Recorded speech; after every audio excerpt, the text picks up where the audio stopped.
Good morning everybody. I am Dr. Nitin Joshi, Professor in Neurology with teaching experience of 25 years. Today we will discuss when it is asked in MCH or DNB Urology exam to describe the procedure of TURP. Then, sir, my indication of TURP will be patient demands surgery because of his bothersome symptoms secondary to LUTS. These symptoms of LUTS are secondary to BPH and they are resistant or not responding to medical line of treatment.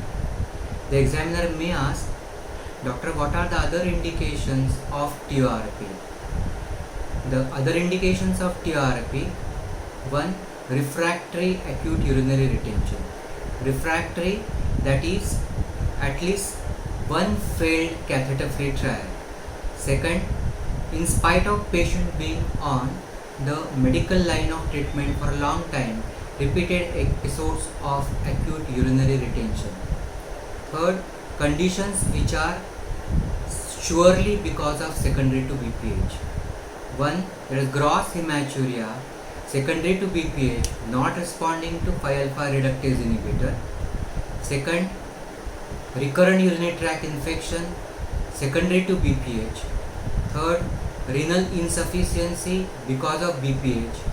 Fourth, large bladder diverticulum secondary to BPH causing recurrent urinary tract infection, which in turn results into fall in the renal function and further decompensation of the bladder.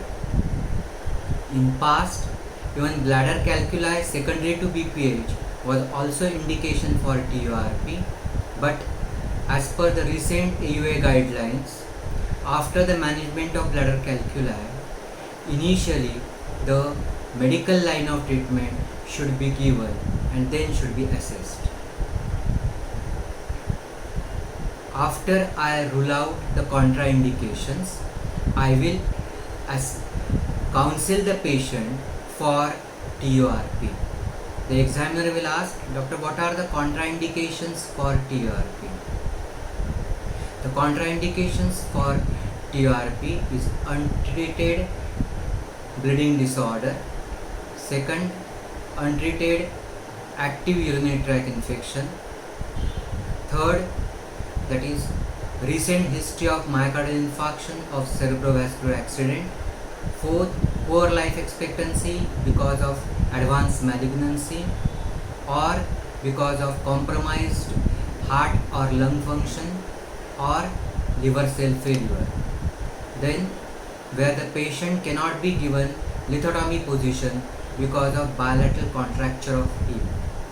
Also, patient who is having the neurological lesion like Parkinsonism, cerebrovascular accident, then before subjecting the patient for TURP for any storage voiding symptoms or obstructive voiding symptoms, dynamic study is mandatory.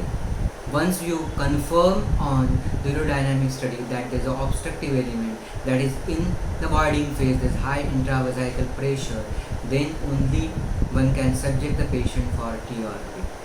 Also, in case of immediate TURP is contraindicated or it should be postponed in case of patient who is having the chronic painless retention of urine causing bilateral gross hydroureteronephrosis with compromised renal function in terms of raised urea and creatinine.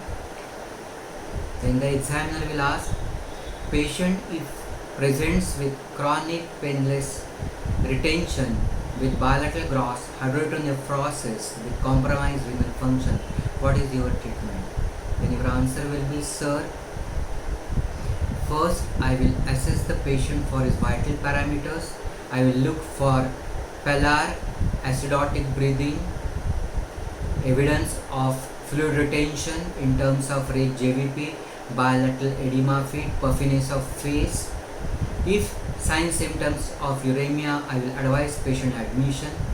I will immediately decompress the bladder by insertion initially perurethral catheterization under strict aseptic precaution after adequate lubrication. I'll collect urine for routine microscopy to see for pus cells, bacteria. Any evidence of nitrite or leukocyte is test positive. If positive, I'll send for culture and start empirical antibiotic in renal dose. I will send the blood for baseline investigations, hemoglobin for anemia, total count for leukocytosis secondary to infection, renal function in terms of BUN, serum creatinine, uric acid which will be raised, electrolytes, that is sodium and potassium, sodium for dilutional hyponatremia secondary to retention of urine, hyperkalemia because of decreased excretion of potassium from distal convoluted tubule and collecting tubule, ABG for metabolic acidosis. After admission, I will always observe the patient for post-obstructive diuresis. I will start correcting the anemia, metabolic acidosis, hyperkalemia, hypocalcemia, because severe metabolic acidosis and hyperkalemia can kill the patient. Once the patient has been stabilized by correction of fluid electrolyte acid base balance, control of infection, then I will convert the patient from periurethral catheterization into suprapubic. This is because the long-term periurethral catheterization can result into the complications of the urethral catheterization like the stricture or fistula or avulsion. So in order to prevent that, I will convert it into suprapubic diversion. Immediately if suprapubic diversion is done, many times the patient can have the bleeding because of the CRF or in compromised renal function. The patient is prone for the bleeding secondary to improper release of von Willebrand factor. So once the patient is stabilized, then only I can convert it into the suprapubic, and once the patient is stabilized with respect to the hemoglobin, total count, control of infection, urea, creatinine, uric acid, electrolytes and ABG. Before I subject the patient for TURP, the urodynamic study is mandatory so as to evaluate the diffuser contractility, because in long term obstruction, because of bladder outlet obstruction, there can be severe bladder decompensation in terms of totally acontractile bladder. So if the patient is having totally acontractile bladder, TURP will not be beneficial. Now once the patient has been ruled out contraindication, then I will evaluate the patient from fitness point of view, and then during the fitness, if the patient is having active infection, I will treat as per the culture report. If the patient is not having active infection, then on day of surgery, I will give one IV shot of third generation cephalosporin after test dose 1 hour prior to surgery, so as to achieve good concentration of antibiotic in blood. 1 day prior to surgery, I will arrange group specific whole blood or packed cell, which I will keep standby reserve, because there is a chance possibility of bleeding, so the blood should be kept ready. Second, I will see that there is an adequate stock of 1.5%, 3 liters of glycine irrigation fluid. At night, I will give anxiolytic to allay anxiety. Then stress-induced hyperacidity is common, so I will give at night dose of pantoprazole or rabeprazole. Then on the day of surgery, I will inform sister that all IV fluids as well as irrigation fluid should be warmed. This is because if the IV fluids or the irrigation fluid are used at the room temperature rather than body temperature, it will result into hypothermia during TURP. Examiner may ask, what are the causes of hypothermia in TURP and why you want to avoid hypothermia? The causes of hypothermia in TRP: one is heat loss, secondary to vasodilatation resulting from spinal anesthesia. Second, heat loss from the exposed parts of the body, that is external genitals are exposed to AC of the OT. Third, that is there is huge volumes of irrigation fluid are flowing into and out of the bladder, and in the water medium the heat loss is 36 times faster than air. So if the irrigation fluids are not warm to body temperature, there will be significant fall in the core body temperature. The risk factors for the hypothermia are small body weight, and if there is a large hypervascular gland. If the gland is large, naturally the duration of resection will be longer, so the patient will be exposed to full AC for a longer time. The resection of large gland requires huge volumes of irrigation fluid which will be flowing in and out of the bladder, again will result into fall in body temperature. Now the reason why I want to avoid hypothermia during TRP is hypothermia itself causes the cardiac dysfunction, that is the myocardial contractility suppress also the conduction of impulse resulting into cardiac arrhythmias. Also hypothermia results into stimulation of hypothalamic thermoregulatory center, that is heat gain center. This results into rigors, that is involuntary contraction of voluntary muscles. This results into about 500 times more oxygen consumption. Because of oxygen requirement increases, there is hypoxia. Hypoxia in turn again causes cardiac dysfunction, cardiac arrhythmias, and both hypothermia and hypoxia can result into cardiac arrest. Hypothermia again is one of the components of TR syndrome. When anesthesia is being induced, I will see that working of all the instruments in the checklist. Now the checklist of instruments is: one, small size sheet, bridge, 0 degree and 30 degree scope, cord light, light source, Foley adapter, 10 cc syringe, lignocaine jelly, TOR set, 1.5% warm glycine, then OT urethrotomy, 26 French continuous irrigation Iglesia resectoscope sheath, Nesbit's thumb operating element, loop, hook, ball electrode, high frequency cord, diathermy unit, passive pad, foot pad, Toomey syringe, Elix evacuator, and SteriDrape. SteriDrape because I want to avoid any wet connection between the patient and the table. Now doctor, which anesthesia will you prefer? The answer is I would prefer awake regional anesthesia. Regional, that is spinal anesthesia. The examiner asks why you would like to have awake regional anesthesia. Awake means without sedation. The reasons why this anesthesia is preferred: one, when the patient is not under GA or sedation, the anesthetist or surgeon can converse with the patient, can talk with the patient, and so the symptoms of the TR syndrome like dizziness, headache, nausea, vomiting, restlessness, yawning, confusion can be detected early. All these early symptoms will go unnoticed in general anesthesia.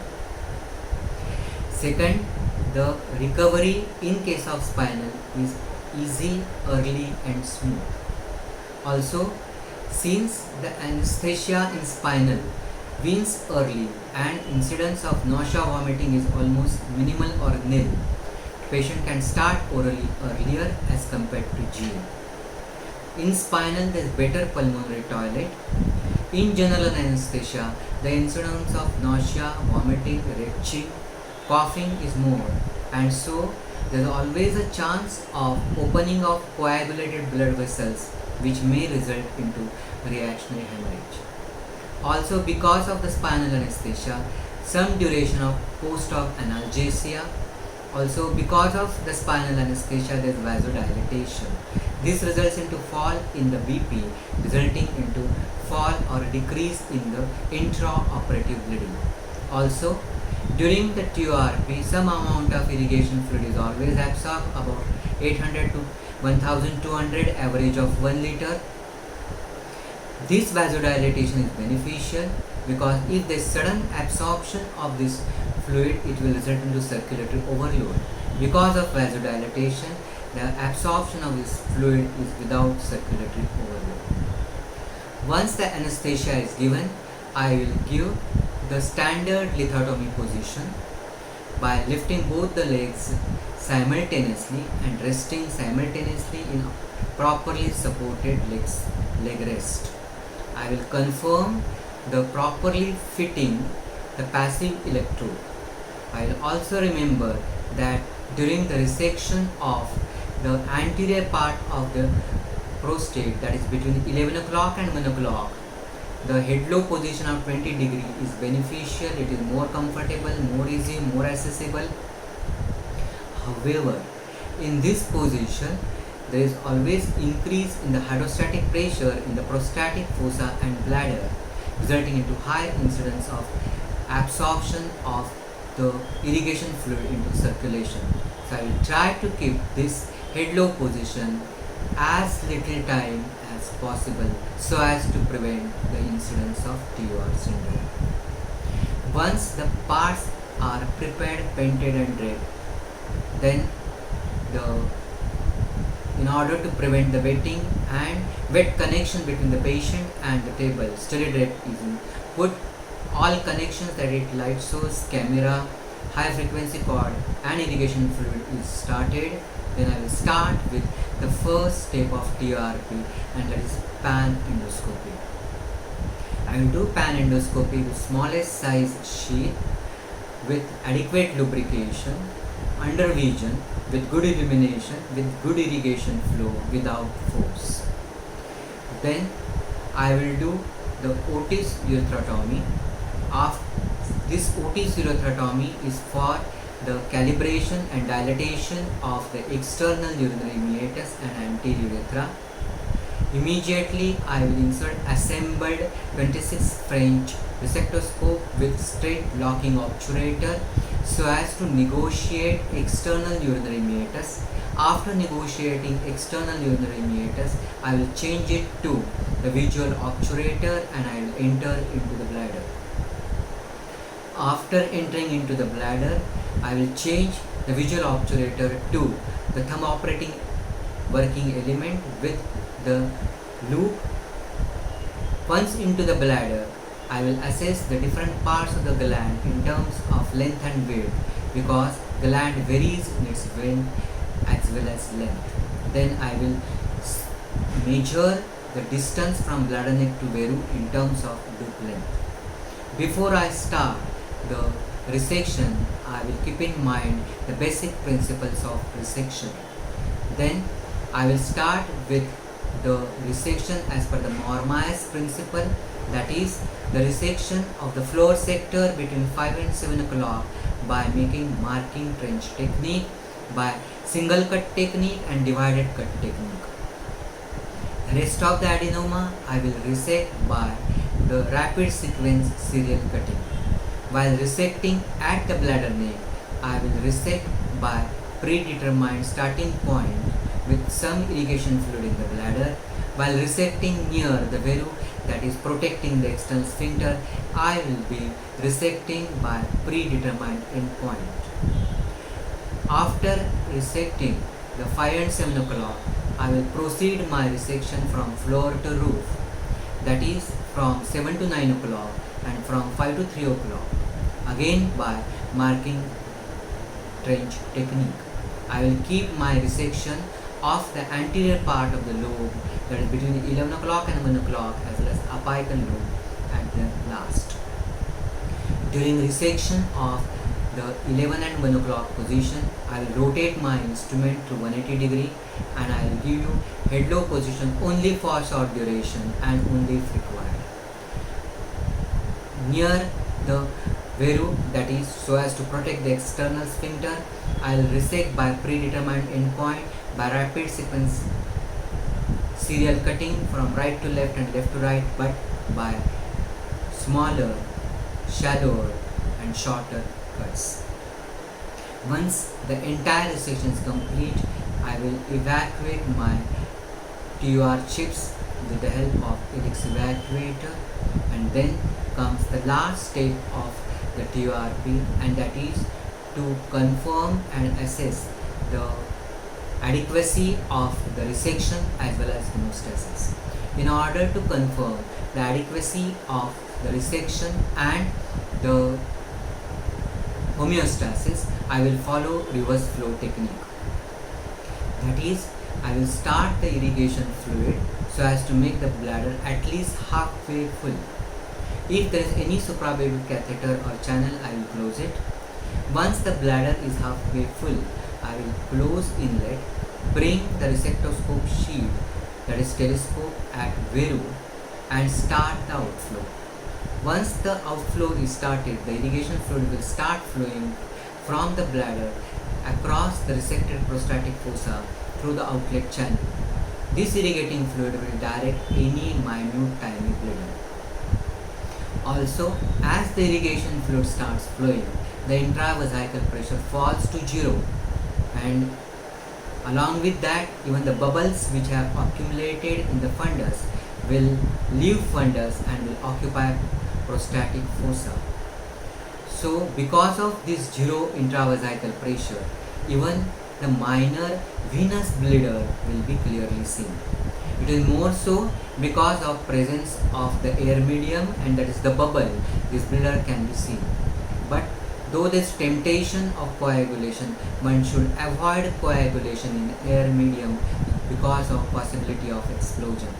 So start the irrigation slowly and coagulate even the minor bleeder.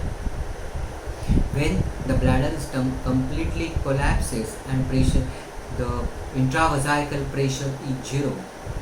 Since bladder collapses and the prostatic cavity is also involved in the movement of the bladder, even the freely mobile prostatic capsule collapses, but the adenoma is attached to the prostatic capsule by the flexible elastic attachment, and so any leftover adenoma will bulge, will become prominent, and so this residual adenoma can be resected by the smaller, shallower superficial cuts. Now the last point is the final checkup of bladder and prostatic fossa. Bladder for any bladder TUR chips which is remaining, any blood clot and any accidental injury. This accidental injury is possible in presence of protuberant median lobe, and so the interureteric bar and trigone should be clearly seen is possible by 0 degree.